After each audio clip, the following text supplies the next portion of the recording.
In the year 1971, located within Soda Springs, California, there was a school for mentally challenged children called Camp Arcade. This was a summer camp in a naturally beautiful area, supporting dozens of small lakes and a varied landscape. Dana Cooper, although he was 13 years old in 1971, had the mental capacity of a 5-year-old. He could not speak, and as such, he struggled to communicate with others.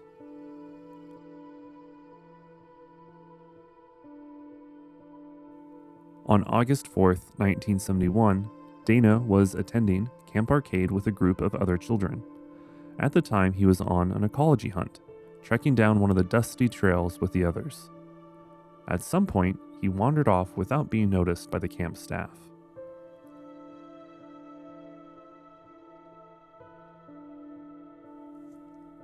The Placer County Sheriff took the lead into the investigation and the search effort, amassing a large search force of hikers, volunteers, canines, horseback riders, and helicopters. The search carried on for 4 days, and no clues were discovered during the first 3. Late on the 4th day of searching, a sound was heard near Devil's Peak, a rock formation about 1.5 miles away from where Dana had disappeared.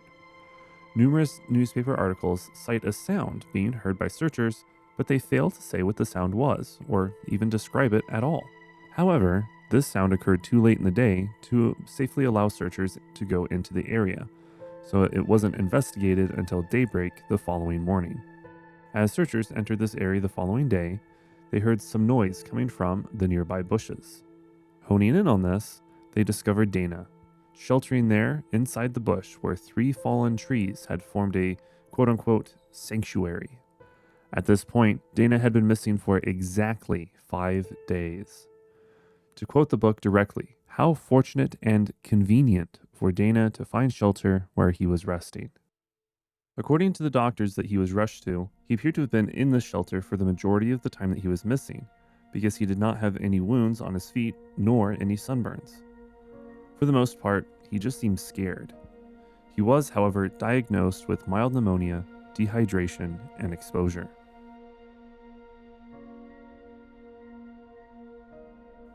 In the chapter's conclusion, Paulides states that many newspaper articles indicate that the place where Dana was found had been thoroughly searched before.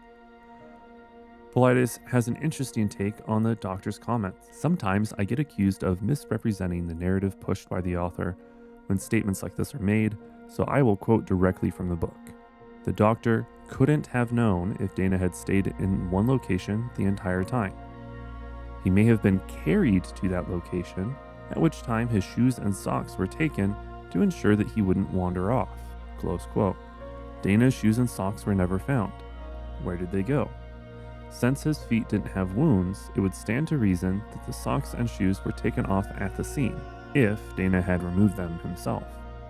The fact that they are missing entirely lends credibility that they were removed by another entity, and then he was carried to the location where he was found. Also of note, the searchers who found Dana referenced hearing sounds in the area. What were these sounds? If Dana couldn't speak, that means he couldn't have made those sounds. Lastly, and perhaps most ominously, why and how did Devil's Peak get its name?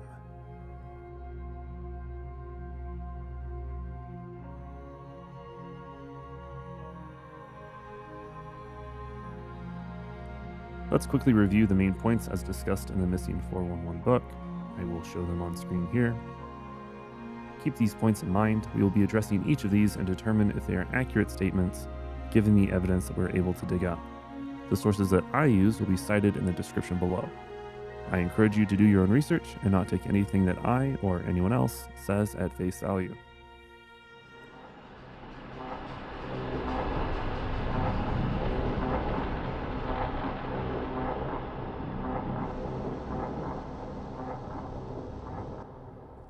Camp Arcade opened for business in 1961 under the San Juan Unified School District, primarily to be used as a summer camp for students. It was not only a camp for the mentally disabled. It could have been used for that purpose. That's not exclusively what it was, which means it did not have features that you might see at a camp with a special needs orientation. The programs offered here included general camping, gymnastics, judo, jazz, drama, art, wrestling, football, track and field, as well as the program for the educationally handicapped and deaf. The general camp had a student counselor ratio of 15-1, although I'm not sure if the handicapped camp had a greater number of counselors to children. It was occasionally used by other organizations as well, with a college football team using the camp to train in 1970. Camp Arcade has since been renamed to Camp Winters.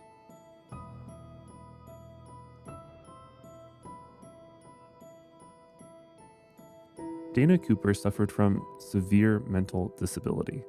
He was unsteady on his feet, he lacked muscular coordination, and he was also essentially, but not entirely, a mute, only capable of quietly uttering his name and a few other words such as yes or no, along with a quiet, groaning noise that couldn't be heard from more than 20 feet away. His condition also caused him to be described as a chronic sleeper. That said, according to his parents, Dana really liked people. They noted that only two things would draw him away from other people: bodies of water and food.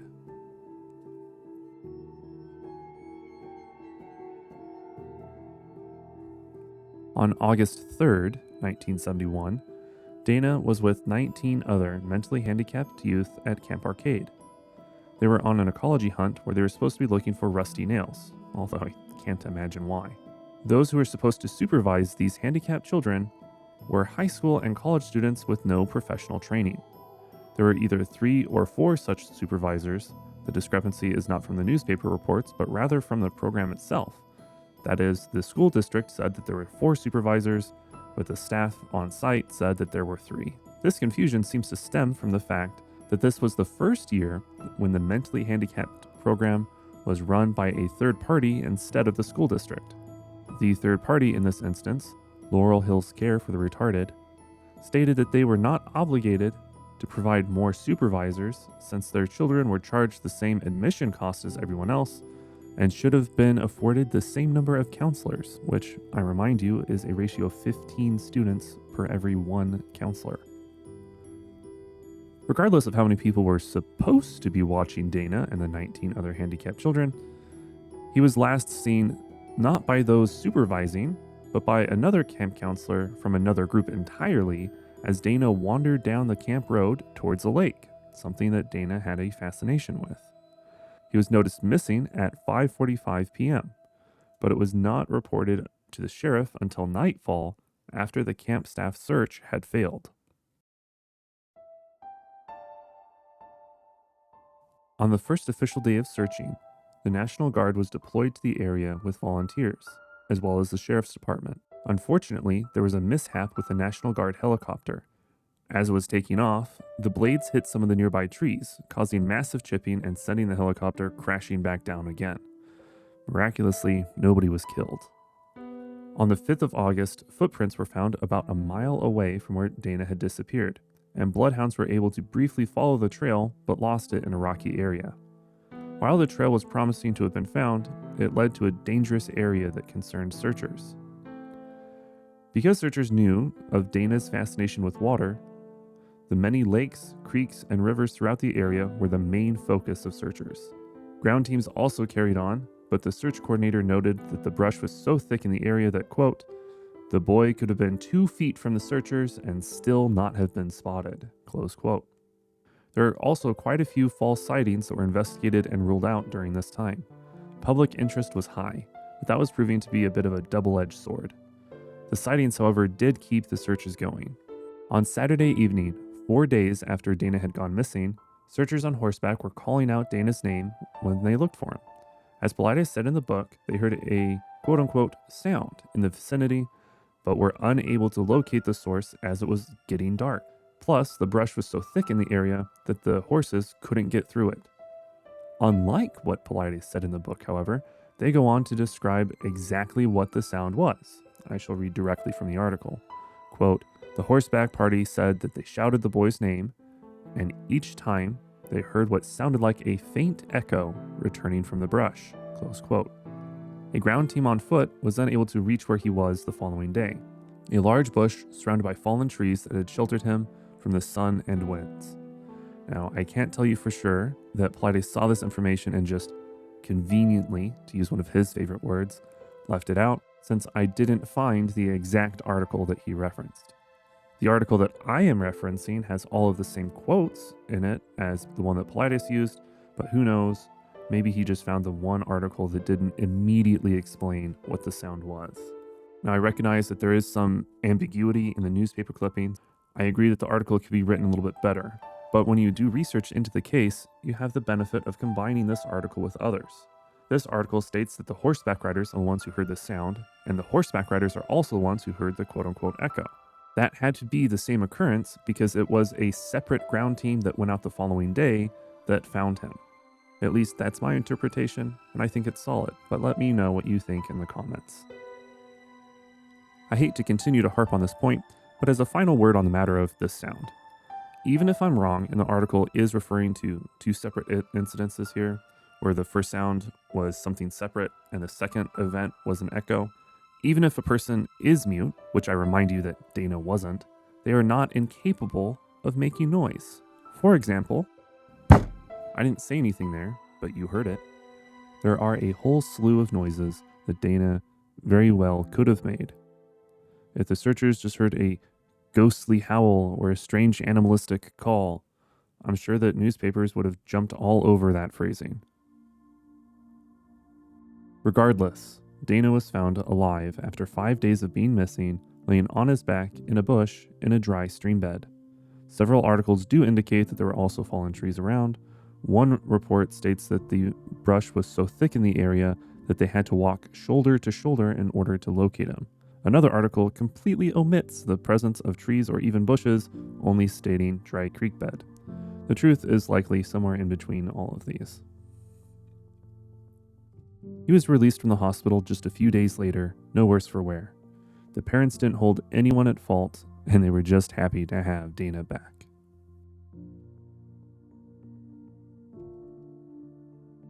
The outdoors are not an especially safe place for children like Dana. According to an article published in the Sacramento Bee on August 6, 1971, Dana was the third mentally handicapped child to go missing from the woods in the last month. Kevin Dye, a 9-year-old, had wandered off in Wyoming and was found alive after 11 days. David Holtz, a 9-year-old, perished in California's Sequoia National Park after being missing for 18 days. Again, this was all within a month. To address the points being brought up in the book, the area was not thoroughly searched days prior to Dana being found. I can say that with a high degree of certainty. No newspaper articles that I found state that it was searched before, and in fact they seem to indicate that this was the first time that anybody had looked in this area. The only reference I see to the area being searched a second time is in reference to the horseback team being there the previous day. Next, let's address the Bigfoot in the room. The claim that Dana could have been abducted, carried a mile and a half away, shoved inside a bush, his boots and socks taken, then he was promptly abandoned. I say something because at no point does the book allege that this is a person. In fact, I would go as far to say that Paulides seems to very carefully avoid calling this abductor a person. Against all reason, let's, just for a moment, pretend that this claim is in any way plausible, and that there is indeed some sort of creature or wild person who did this. The evidence for this being that Dana's shoes and socks were removed so as to keep him at a location, and secondly that he was placed in an area that was well protected against the elements, presumably for his well-being, given the line about happening to find a sanctuary being very convenient. Alright, so if we assume that an abductor is a plausible explanation, let's take that theory a step further and examine it with our critical thinking skills. First, what does it take for this to happen?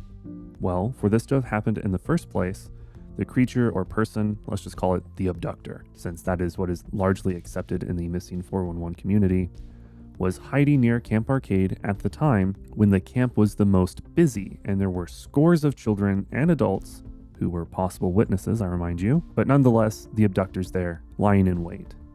This abductor is attracted to human activity rather than repelled by it, as most animals and creatures would be, but somehow he's never spotted by anyone. For something so elusive that is never seen Being attracted to large groups of humans seems kind of counterintuitive to me. Next, this abductor leaps out of the bushes when Dana is sufficiently out of view from the others, as Dana was walking down the path to the lake that he had a known fascination with. It grabs Dana and rushes off, completely unseen and not leaving a trail. Despite the presumably violent speed at which it would take to do this, there are no marks of violence at all on Dana. No bruising on the wrists, the neck, the arms, or stomach. No torn fingernails, no fur caught on his clothes. It carries Dana away, completely silently and without a struggle, not breaking any tree limbs, not stamping down a trail. And this is also now despite carrying a teenager at speed through the woods. It then decides that it's going to store Dana for later in a bush.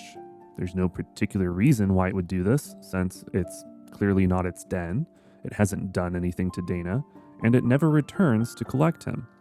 Regardless, for whatever reason, it doesn't want Dana to leave, and it understands humans enough to know that if he can remove his shoes and socks, it will make it more difficult for Dana to leave, and he makes sure to put him in a place that is sheltered from the elements, presumably because it wants to keep him alive while it rushes off into the woods again, presumably twirling its villainesque mustache as it disappears into the bushes, never to be seen again, or rather, at all. In doing so, however, this genius creature seems to lack a basic cognitive function, considering these three major points. First, humans walk barefoot all the time, and we have covered cases on this channel already where the lost continue to wander despite their feet being bloody with open wounds. Not having boots or socks would not have deterred Dana from walking away if he so desired. 2. More importantly, humans, like all animals, require food and water to survive. The abductor was smart enough to account for the shelter from the elements, smart enough to remove the boots, smart enough to avoid all witnesses, but so stupid it failed to account for the basic need shared by the whole animal kingdom and never brought Dana any food or water. Third, people were looking for Dana, so it wouldn't be safe to leave him in one location for a long period of time. Why shove him in a bush and abandon him?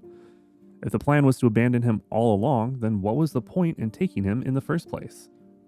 Was this creature smart enough to account for witnesses, footprints, and other evidence, but too stupid to think this action through?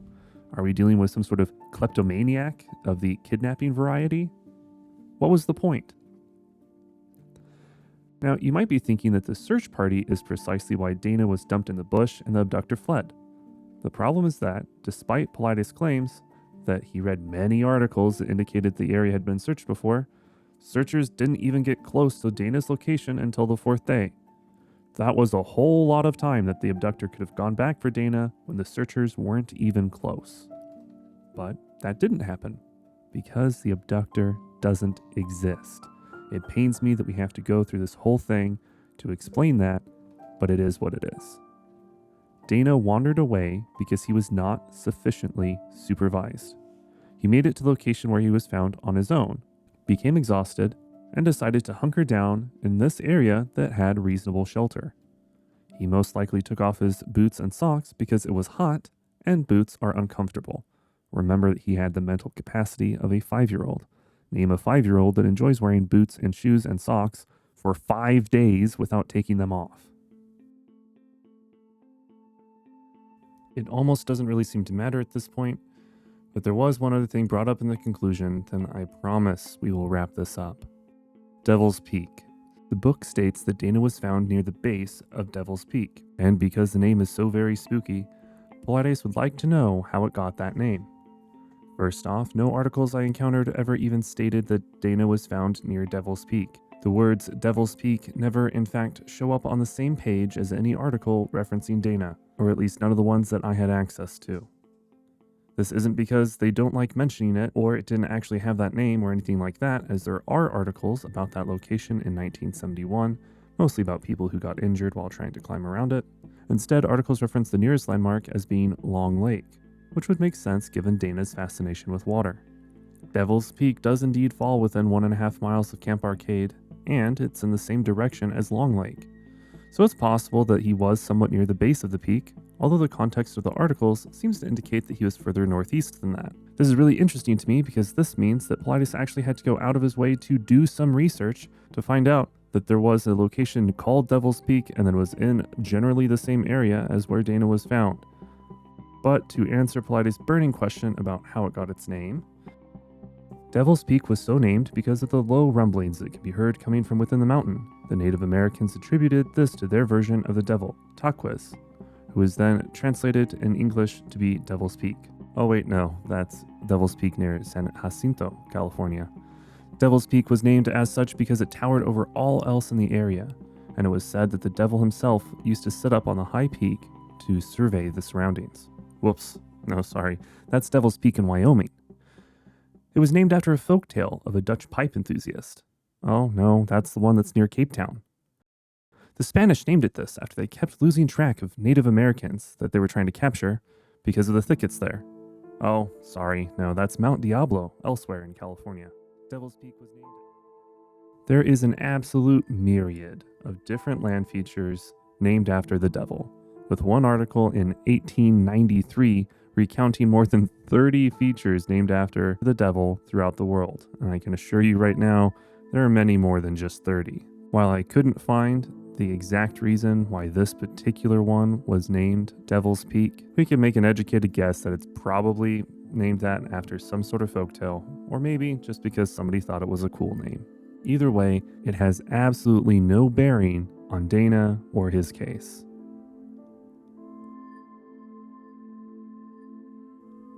Finally, let's look at Missing 411's conclusions and see if they're still valid given the information that my research revealed.